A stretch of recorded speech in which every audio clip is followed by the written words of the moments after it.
10 years ban చేశారు first of all. So 10 years complete అయిపోతున్నట్టుంది. ఏంటి తన కెరీర్ ఏంటంటే అసలు ఎందుకు బ్యాన్ చేశారో కూడా చాలా మందికి ఐడియా లేదు. కొని తెచ్చుకుంది అమ్మాయి అని. అంటే ఇక్కడ మంచి వరుస పెట్టి సినిమాలు వచ్చేసరికి ₹1,00,00,000 రెమ్యునరేషన్ డిమాండ్ చేసిన ఫస్ట్ హీరోయిన్ ఇలియానా. ఇప్పటికీ తెలుసు. ఇప్పుడు సోకాల్ హీరోయిన్స్ అందరికి కూడా ₹1,00,00,000 రెమ్యునరేషన్ పెంచింది ఆవిడే. సో పెంచింది, చక్కగా చేసుకుంటున్నారు. ఆ టైంలో బాలీవుడ్ నుంచి కూడా ఆఫర్లు రావడం స్టార్ట్ అయ్యాయి. అండ్ ఈవిడేమనుకుంది, ఫస్ట్ ఈవిడ ఫెయిర్ అండ్ లవ్లీ యాడ్తో బాలీవుడ్లో ఎవరు మన హృతిక్ రోషన్ వాళ్ళ డాడీ యాడ్లోనే చేసింది రాకేష్ రోషన్తో. సో అట్లా ఫెయిర్ అండ్ లవ్లీ యాడ్ వచ్చి ఇప్పుడు సినిమాలు వచ్చినప్పటికి కూడా బాలీవుడ్ అంటే ఎప్పటి నుంచో ఇష్టం. చేయాలనుకున్నా చేయలేకపోయింది. ఒక సీజన్ అంతా బాగా బిజీ ఉండేసరికి అటు కమిట్ అవ్వలేకపోయింది. తర్వాత బర్ఫీ నుంచి ఒక పిలుపు రాగానే వెళ్ళిపోయింది. పోనీ ఆ వచ్చిన పిలుపు ఏమైనా పెద్ద ఇదా అంటే ఏమీ లేదు. ఆల్రెడీ ఒక హీరోయిన్ ఉన్నా కూడా పోనీ ఒక డిఫరెంట్ రోల్, ఆ మంచి జడేసి పెద్ద బొట్టు పెట్టి ఒక హోమ్లీ లుక్ ఇచ్చారు.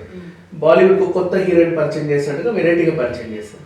పోనీ అది నిలుపుకుందా అంటే ఆ బర్ఫీ కాస్త ఆడినప్పటికీ ఈవిడకి అంత క్రేజ్ రాల. సరే ఈ బర్ఫీతోనే ఇంకా నెక్స్ట్ ఏమైనా సినిమాలు వస్తాయి అనుకుంటే నెక్స్ట్ చూసే వాళ్ళందరూ ఈవిడ సెకండ్ హీరోయిన్ గా చూసారు తప్ప హీరోయిన్ గా చూడలేదు. అంటే ఒక సినిమాలో క్యారెక్టర్ ఆవిడ బాగా చేసింది, క్యారెక్టర్ కాదండి సౌత్ ఇండస్ట్రీలో ఆవిడ పెద్ద స్టార్ అంటే అక్కడ చేసుకోమను, మనకు అవసరం లేదండి ఇలానే ట్రీట్ చేశారు. ఆ కెరీర్ ఇక సోలో సినిమా రావడానికి కష్టపడింది. పెద్ద వాళ్ళు ఇవ్వకపోయినప్పటికీ చిన్న వాళ్ళు ఇస్తారు కదా సోలో హీరోయిన్స్.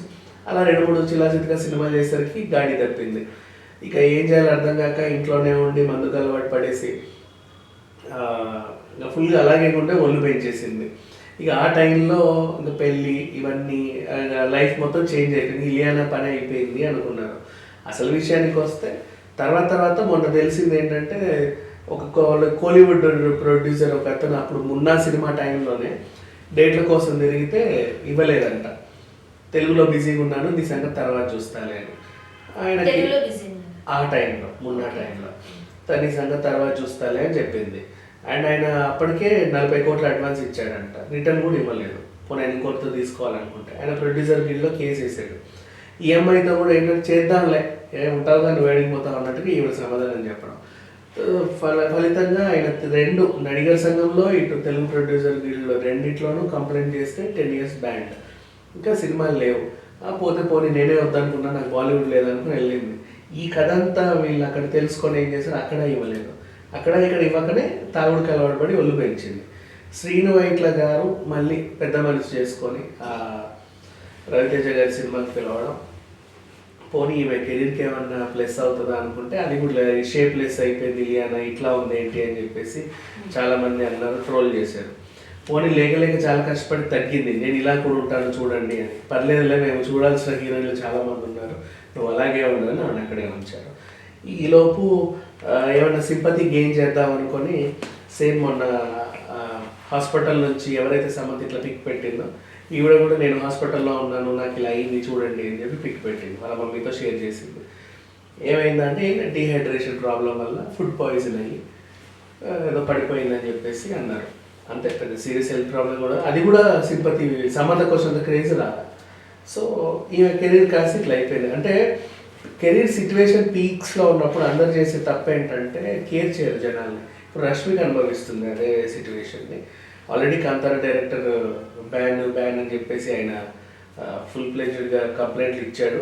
ఇప్పటికి కూడా మొన్న సేమ్ ఇలియానా చేసినట్టే అందులో బాలీవుడ్ సినిమా ఒకటి చేసింది, ఒక ఊరికి ఎవరికి తెలియని సినిమాని ఏదో చేసేసింది. చేసిన తర్వాత దాని ప్రమోషన్స్లో భాగంగా అక్కడ మైక్ ఇస్తే ఏమనిందంటే సౌత్లో పాటలన్నీ పిచ్చి పిచ్చిగా ఉంటాయి, ఇక్కడ పాటలు చాలా బాగున్నాయి, ఈ సినిమాలో చాలా బాగా వచ్చాయి అన్నారు. అందరు ట్రోల్ చేశారు, సౌత్ సినిమాలో పాటలు పిచ్చిగా ఉంటాయి. గీతా గోవింద సాంగ్స్ ఎలా ఉన్నాయి, ఆ సాంగ్స్ వల్లే ఆ సినిమా హిట్ అయింది. ఈమెకి ఆ పుష్ప సామి హిట్ అవ్వాల. ఇన్ని చూసాక ఎందుకు ఇట్లా బాలీవుడ్కి వెళ్తే వీళ్ళు ఎందుకు ఇలా తయారవుతున్నారని చెప్పేసి ఆమె బ్యాన్ చేసే వరకు వచ్చింది. ఇప్పుడు ఆమెమో మళ్ళీ సమంత రూట్లో వీళ్ళు కూడా మళ్ళీ హెల్త్ రూట్లో నాకు స్కిన్ ప్రాబ్లం వచ్చింది, నాకు ఇంకేదో అయింది, నా హెల్త్ బాగాలేదని చెప్పేసి చెప్పుకుంటుంది. బట్ ఎవరు పట్టించుకోవాలి. ఇలియానా పరిస్థితి కూడా అలా అయింది. సో ఒక పరిస్థితికి వస్తే మళ్ళీ రీఎంట్రీ ఇవ్వడానికి సమంతలాగా ఏదో ఒక హెల్త్ ప్రాబ్లం చెప్తే జనాలు కొంచెం జాలిపడి పిలుస్తారేమో అనుకుంటుంది, కానీ పట్టించుకోవట్లేదు. ఇప్పుడు మళ్ళా ఇలియానా కెరీర్ గట్టెక్కే అవకాశం ఏమైనా ఉందా? గాడిలోకి వచ్చే అవకాశం ఏమైనా గాడిలోకి వచ్చే ఉందా? అవకాశం ఉందంటే మళ్ళీ రవితేజ గారే అవకాశం ఇస్తే ఏమన్నా చేయొచ్చు. వీళ్ళకి ఎప్పుడు దేవుడు చేసిన మనుషుల టైంలో ఆ ప్రొడ్యూసర్ ఆవిడకి 40 కోట్లు ఇచ్చింది. అక్కడ దేవుడు చేసిన మనుషులు హిట్ అవ్వలేదు, ఆ ప్రొడ్యూసర్కి న్యాయం జరగలేదు, ఈమె వెళ్ళిపోయింది. ఇట్లా జరిగింది. కెరీర్ మాత్రం అంతే. తను మళ్ళీ నిలదొక్కునే అవకాశం ఉంటుంది. అంటే హీరోయిన్ గా కాకపోయినా అయితే మరీ అట్లా లాగలేదు. లైక్ ఇంపార్టెంట్ క్యారెక్టర్ ఉంటుంది కదా కెరీర్. ఉన్నా కూడా ఇలియానా అలా చేయలేదేమో పాపం. అంటే ఆవిడ కొంచెం హీరోయిన్ లాగా స్థిరపడదాం అనేది గట్టి ఫీలింగ్ తోనే. యాక్చువల్ గా తను షేప్ అవుట్ అయ్యారు నార్మల్ గా వచ్చినప్పటికీ ఏజ్ గ్యాప్ కూడా వచ్చేసింది. అవును. సో ఇప్పుడు మళ్ళీ మెయిన్ లీడ్ తో హీరోయిన్ అంటే కొంచెం ఇవి ఉన్నాయి కదా ఈ టైంలో మనకి లేడీ ఓరియంటెడ్ అనే ఒకటి వచ్చాయి కదా, ఓటీటీలు వచ్చాయి, వెబ్ సిరీస్లు వచ్చాయి. అక్కడికి వెళ్ళినా హీరోయిన్ లాగా బతికేస్తుంది. ఇంకేమో బట్ ఓటీటీస్ చూస్ చేసుకుంటారో లేదో తన కెరీర్ ఆల్రెడీ 1-2 సంతకాలు పెట్టేసింది. అంటే చిల్లర లేవు. నెక్స్ట్ ఇక వచ్చినంతే తీసుకుంది. ప్రెసెంట్ అయితే సో ఇప్పుడు తన రెమ్యునరేషన్ విషయంలో వెనక్కి తగ్గినట్లేనా? అంతేగా. ఇప్పుడు అంతేం ఇవ్వట్లా.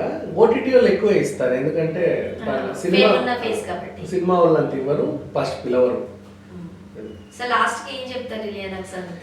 ఇలియానా సంగతి ఏమైపోయిందంటే ఇలియానా సంగతి అయిపోయింది. ఈవిడ్ని చూసి వచ్చే ఇప్పుడు నెక్స్ట్ రష్మిక లాంటి వాళ్ళు ఏమైతున్నారో నెక్స్ట్ వచ్చే హీరోయిన్స్ అయినా సరే ఈ పద్ధతిని ఫాలో అవ్వకుండా ఇంకొంచెం అంటే వచ్చే వాళ్ళని ఈ పద్ధతి ఫాలో అవ్వకుండా ప్రొడ్యూసర్ల మాట విని డైరెక్టర్ల మాట విని కెరీర్ని కామ్గా నిలుపుకుంటే ఎలాంటి అంటే షేప్ అవుట్ అయినా సరే ఎగబడతారు. ఫర్ ఎగ్జాంపుల్ మన అనుష్క లాగా ఇప్పటికీ ఆవిడ పిలిస్తే ఒక 10 మంది వస్తారు సూట్ కేసులు పట్టుకొని, పిలుపు కోసం ఎదురు చూస్తున్నారు.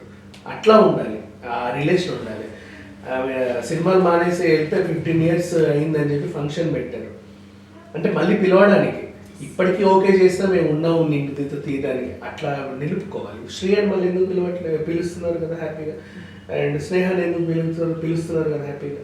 ఎందుకు అంటే వాళ్ళు అలా నిలుపుకున్నారు వాళ్ళ సంబంధాన్ని. ఈవెన్ భూమిక గారు కూడా మధ్యలో కొంచెం అయినప్పటికీ విడాకుల తర్వాత మళ్ళీ సెట్ అయింది. ఇప్పుడు అంటే వాళ్ళ మాటలు వినో లేకపోతే వీళ్ళకి అనిపించో తెలియదు, కానీ బాలీవుడ్కి వెళ్ళినప్పుడు ప్రమోషన్లా ఫీల్ అయ్యేవాళ్ళు ఇంతకుముందు. ఇప్పుడు సిచ్యువేషన్ ఏంటంటే పాన్ ఇండియా కల్చర్ వచ్చిన తర్వాత బాలీవుడే దిగి టాలీవుడ్ వైపు చూస్తుంది కాబట్టి వాళ్ళు దాన్ని ప్రమోషన్లా ఫీల్ అవ్వకుండా ఇంకేదైనా సినిమా ఏ లాంగ్వేజ్కి వస్తే ఆ లాంగ్వేజ్ అలా ఫీల్ అయ్యి తీసుకుంటూ వెళ్తేనే వీళ్ళ కెరీర్ అనే ఉంటుంది. లేదు అనుకుంటే కనుక వీళ్ళ బాటలో ఇంకా పెద్ద లిస్ట్ ఉంటుంది. Thank you so much. Thank you.